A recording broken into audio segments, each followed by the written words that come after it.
Hello everyone. Let's talk about Exodus chapter 4 today. In the previous chapter, we have seen that God has called upon Moses to become the deliverer of Israelites from Egypt.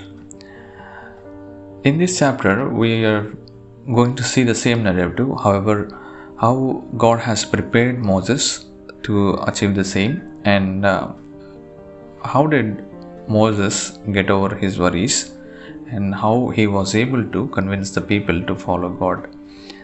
These are certain things that we are going to see in this chapter. At the beginning of this chapter, Moses has doubts of his own about his ability to lead the Israelites. He was worried that they won't believe him. So God shows him two miracles to prove that he is with Moses. One of which is God turns Moses' staff into a snake, and then he makes his hand look leprous and then heals it again. God believed that by seeing these two miracles, Moses would be confident and he will be able to continue with his task. However, Moses still seemed worried because he thinks that he is not a good speaker, and he is still unsure that if he'll be able to convince the people. So God reassures Moses that he'll help him speak, and even appoints Moses' brother Aaron to assist him. Moses now decides to go back to Egypt as God instructed. He also seeks permission from his father-in-law Jethro. So once Jethro agrees, Moses, his wife, and his sons begin the journey back to Egypt. So meanwhile, Moses also thinking about Pharaoh, how he'll be able to convince Pharaoh. So God also assures him that he'll make Pharaoh stubborn, and even though God will perform miracles, it looked like Pharaoh still refuses to let go of the Israelites. At this point, God also suggested Moses that if Pharaoh doesn't listen, there will be consequences to follow. There will be trouble that nobody can save Egypt from. So while on their way to Egypt, some strange thing happens. God tries to harm Moses for not circumcising his son, which is a religious practice. But Moses' wife quickly does the circumcision, and God spares Moses. Moses and Aaron gather the leaders of the Israelites and tell them about God's plan. They perform the miracles to prove that God is with them, and the leaders believe and worship God.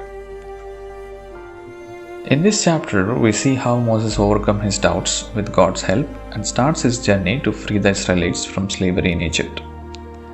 This is the beginning of a big adventure, and there will be many challenges ahead.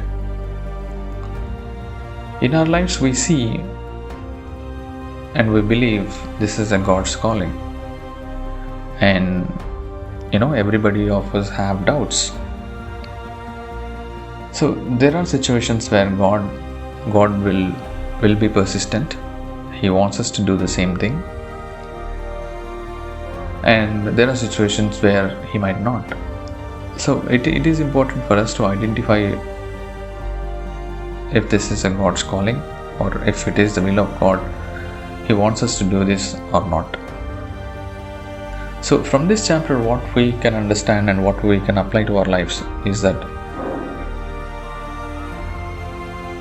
God's calling is important. Even though we initially hesitate or we initially do not agree, God will provide His reassurance and means necessary to carry out these missions. So this teaches us that we should trust in God's plan and guidance even when faced with uncertainty. The one important thing is overcoming doubt. It's natural to question our abilities when faced with daunting tasks. However, God equips those He calls and provides the support needed to overcome self-doubt. God is persistent in his call. Despite Moses' initial reluctance, God continued to guide him and reassure him. This demonstrates God's patience and determination in working through his chosen servants. Finally, it's important that we choose to obey God's call and set out on the path God has chosen for us. This act of faith and obedience was the first step in the Israelites' journey to freedom. Exodus chapter 4 teaches us that when we are called to a purpose, even in the face of doubt and uncertainty, we should trust in God's guidance and provision. It reminds us that God equips and empowers those He calls to fulfill His plans, and that obedience to His call can lead to incredible outcomes. Thank you for listening.